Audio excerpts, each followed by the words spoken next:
പിടിച്ചവൻ ചെല്ലേണ്ടടുത്തൊക്കെ കല്ലുമഴയെന്ന് കേട്ടിട്ടുണ്ടായിരുന്നുള്ളൂ കേട്ടോ. അതുപോലെയായിരുന്നു നമ്മുടെ മൂന്നാർ യാത്ര. നമ്മുടെ നാട്ടിൽ മഴയില്ലെങ്കിലും നമ്മൾ അവിടെ ചെന്നപ്പോൾ ഒടുക്കത്തെ മഴയായിരുന്നു ഗൈസ്. ഒടുക്കത്തെ മഴയൊന്നും അല്ല കേട്ടോ, നൂലുമഴയായിരുന്നേ. പക്ഷേ നല്ല രസമുണ്ടായിരുന്നു കേട്ടോ മഴയത്ത് റെയിൻകോട്ട് ഇട്ട് പോകാനായിട്ട്.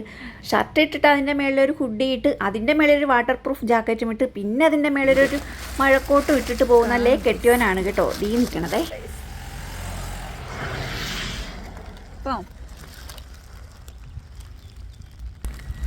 അങ്ങനെ നമ്മളിപ്പോൾ മൂന്നാർ ടൗണിലേക്കാണ് കേട്ടോ പോയിക്കൊണ്ടിരിക്കണേ. അവിടെ ചെന്നപ്പോഴാണ് എനിക്കൊരു കാര്യം മനസ്സിലായത്. അവിടെയൊക്കെ മനുഷ്യർ മാത്രമല്ല കുതിരകളും റെയിൻകോട്ട് ഇടുന്നു. നമ്മൾ കണ്ട കുതിരകളെല്ലാം റെയിൻകോട്ട് ഇട്ടായിരുന്നു നിന്നിട്ടുണ്ടായിരുന്നത്. എന്ന് എങ്ങോട്ട് തിരിഞ്ഞാലും ജീപ്പും കുതിരയാണ് കേട്ടോ ഉള്ളത്.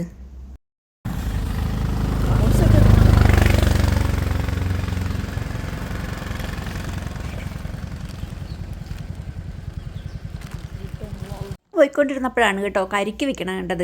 കെട്ടിയോനാണെങ്കിൽ എന്നെ കരിക്ക് മേടിച്ച് കുടിപ്പിച്ചിട്ടേ വിടുള്ളൂ. പിന്നെ ഒന്നും നോക്കിയില്ല, തണുത്ത് മരച്ചിരിക്കുന്ന കരിക്ക് ഒരെണ്ണം അങ്ങ് വാങ്ങി കുടിച്ചിട്ടുണ്ടായിരുന്നു. തണുപ്പത്ത് കരിക്ക് കുടിക്കാൻ നല്ല രസമുണ്ടായിരുന്നേ.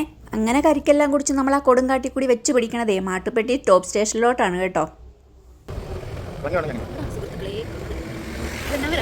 നിറയെ കടകളാണ് കേട്ടോ, പോരാത്തതിന് നല്ല വൃത്തി. തണുത്ത് വിറച്ച് പുറകെ നടക്കണ എന്നെ കണ്ടിട്ട് സഹതാപം തോന്നിയിട്ടേ കെട്ടിയോനൊരു ജാക്കറ്റ് വാങ്ങാൻ കയറിയതാണ് കേട്ടോ.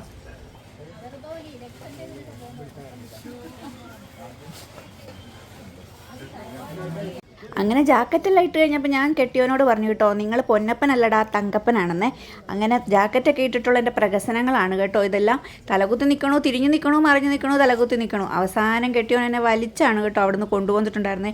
കണ്ടിട്ടും എനിക്ക് അങ്ങ് ഭംഗി കണ്ടിട്ട് മതിയാവണില്ല സുഹൃത്തുക്കളെ. നല്ല സൂപ്പർ ജാക്കറ്റായിരുന്നു കേട്ടോ. അങ്ങനെ ജാക്കറ്റൊക്കെ ഇട്ട് ഞങ്ങൾ കോടമഞ്ഞത്തോട്ട് ഇറങ്ങുകയാണ്.